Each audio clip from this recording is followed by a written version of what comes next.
بسم اللہ الرحمن الرحیم.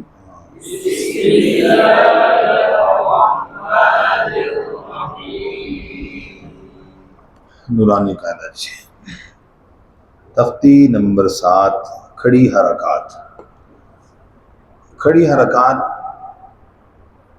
پہلا لفظ جو حرکات ہے یہ مؤنث لگ رہا ہے، لہذا ہمیں حرکات کا نام کیسے لینا ہے؟ کھڑی زبر، کھڑی زیر اور الٹی پیش، یہ زیادہ مناسب ہے حرکات کے نام کی مناسبت سے. ٹھیک ہے، ایک بات. دوسری بات یہ ہے کہ اگر اس کے علاوہ بعض دوست کہتے ہیں کھڑا زبر، پھر کہتے ہیں کھڑی زیر، ٹھیک ہو گیا، تو اگر اس طرح بھی کوئی کہہ دے تو کوئی حرج ہے؟ ہجا کے اندر اس طرح کے نام کی تبدیلی یہ کوئی منصوص من اللہ نہیں ہے، لہٰذا اگر ایسی کوئی تبدیلی ہو بھی جائے تو کوئی حرج اور گناہ کی بات قابل بحث نہیں ہے. ٹھیک ہو گیا جی. دوسرا یہ کہ ابھی میرے پاس ابھی قاعدہ آیا، چاند ہے، پتہ نہیں کیا کون چاند ہے، تو اس میں اب ایک حرف پر تینوں حرکات لگا دی، ایک حرف پر.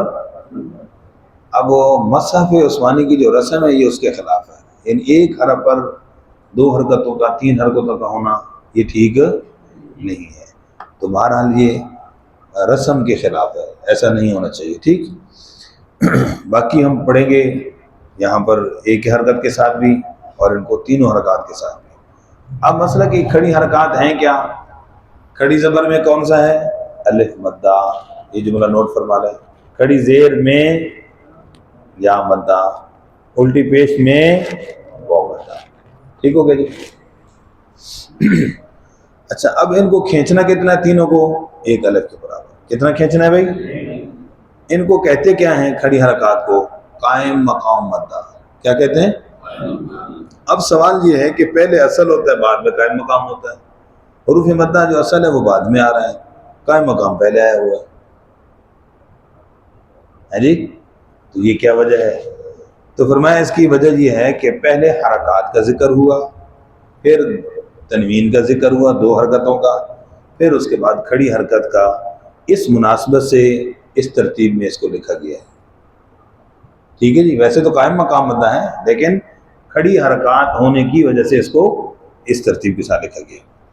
اس کی جو ترتیب ہے یہ با سے شروع ہوئی اور پھر آگے یا اور را، یہ کیا ہے؟ تو استاد محترم فرمایا کرتے تھے صحیح صاحب رحمہ اللہ، فرمایا یہ ترتیب تجویدی ہے، یعنی نون ساکن کے قاعدے کے مطابق اس کی ترتیب دی ہوئی ہے. مثلا پہلا حرف با ہے، یہ حرف اقلاب ہے. اس کے بعد حروف یرملون کی ترتیب ہے، دیکھ لیں ذرا. اس کے بعد کیا ہے؟ حروف اظہار کی ترتیب ہے، حروف حل کی. اس کے بعد کیا ہے؟ تا سے لے کر کاف تک حروف اخفاء کی ترتیب ہے. سمجھ گیا جی؟ تا سے کاف تک، اور اس کے بعد پھر آگے چند حروف کو ویسے دے دیے. سمجھ آ گئی بات جی؟ ترتیب سمجھ آ گئی؟ اب ہم اس کو پڑھنے لگے. اچھا جی، اب پڑھتے پڑھاتے ہوئے فوکس کیا کرنا ہے؟ جو موٹے حروف اسی طرح تھا، ذال، عین، ہا ہو گیا، واو ہے، ان حروف میں ممکنہ عموماً غلطی ہوتی ہے زیر اور پیش کی صورت میں. موٹا حرف باریک ہو کر تبدیل ہو جاتا ہے، لحن جلی ہو جاتی ہے. تو اس لیے اس پر فوکس کرنا ہے کہ ان حروف کا ہجا بھی کروانا ہے، اور ہجا کرتے وقت ایک حرف کتنی بار پڑھا جائے گا؟ کم از کم 9 مرتبہ. 3 مرتبہ کیا ہوگا اس کا؟ حرف کا نام کے ساتھ 6 مرتبہ. تو اب 9 کے 9 مرتبہ حرف حرکات کی ادائیگی کے ساتھ ہو، نام کے ساتھ ہو. وہ کیسا ادا ہونا چاہیے؟ درست ادا ہونا چاہیے، صحیح ادا ہونا چاہیے، اس کی مشق صحیح ہونی چاہیے. تو اس کا خود بھی خیال کریں گے، آگے پڑھاتے ہوئے بھی خیال فرمائیں گے جی. پہلے جو حرف لکھا ہے اس کو پڑھنے لگے ہیں. با کھڑی زبر با،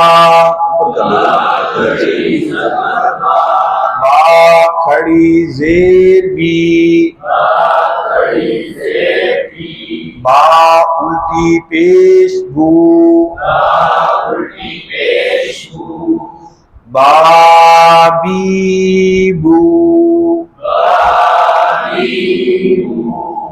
ٹھیک ہے. تو یہ اگر لکھا ہوا تو سیپریٹ ہونا چاہیے، کھڑی زبر والا با، کھڑی زیر والا با، الٹی پیش والا با. ٹھیک ہے.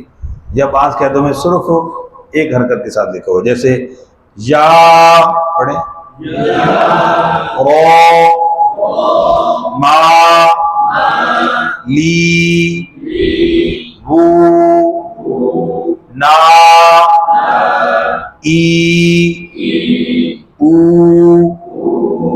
جی۔ عین کھڑی زبر آ، عین کھڑی زیر عی، عین الٹی پیش عو،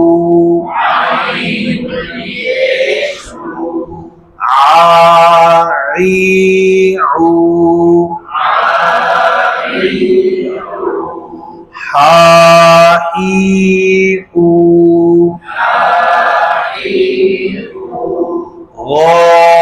غی غو، خاقی خو، تا سی جو، دا ذی زو، سا سی شو، صاد کھڑی زبر صو، صاد کھڑی زیر صی، صو، صا صی صو،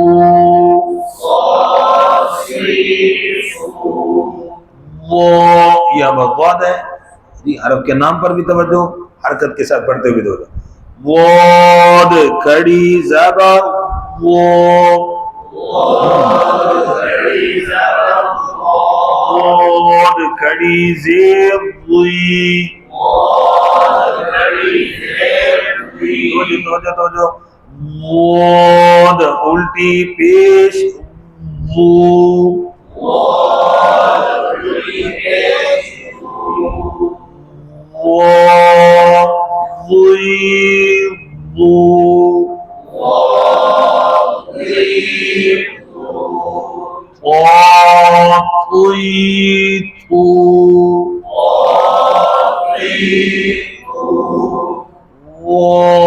ادھر دیکھیں نیچے نہیں،